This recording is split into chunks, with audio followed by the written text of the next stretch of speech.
Hyderabad IPS అధికారి Naveen కుమార్ను arrest చేసిన CCS పోలీసులు సిఆర్పిసి 41 నోటీసులు ఇచ్చి వదిలేశారు. రిటైర్డ్ ఐఏఎస్ అధికారి భన్వర్లాల్ ఇంట్లో అద్దెకుంటున్న నవీన్ కుమార్ ఫేక్ డాక్యుమెంట్స్తో ఇంటిని సొంతం చేసుకోవాలని ప్రయత్నించారన్న ఫిర్యాదు ఉంది. ఈ కేసులో గతంలోనే నవీన్ కుమార్ను విచారణకు పిలిచారు సిసిఎస్ పోలీసులు. అయితే విచారణను బేఖాతరు చేశాడు నవీన్ కుమార్. దీంతో ఈరోజు న్యాయ సలహాలు తీసుకొని నవీన్ కుమార్ను అదుపులోకి తీసుకున్నారు పోలీసులు. ఆ తర్వాత సిఆర్పిసి 41 నోటీసులు ఇచ్చి పంపేశారు.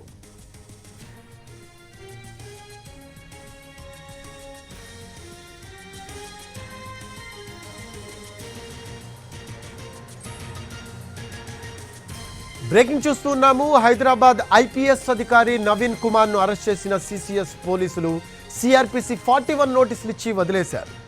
రిటైర్డ్ ఐఏఎస్ అధికారి భన్వర్లాల్ ఇంట్లో అద్దెకుంటున్న నవీన్ కుమార్ ఫేక్ డాక్యుమెంట్స్తో ఇంటిని సొంతం చేసుకోవాలని ప్రయత్నించారన్న ఫిర్యాదు ఉంది.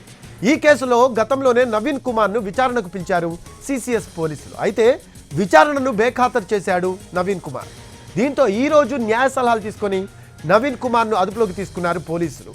ఆ తర్వాత సిఆర్పిసి 41 నోటీసులు ఇచ్చి పంపేశారు.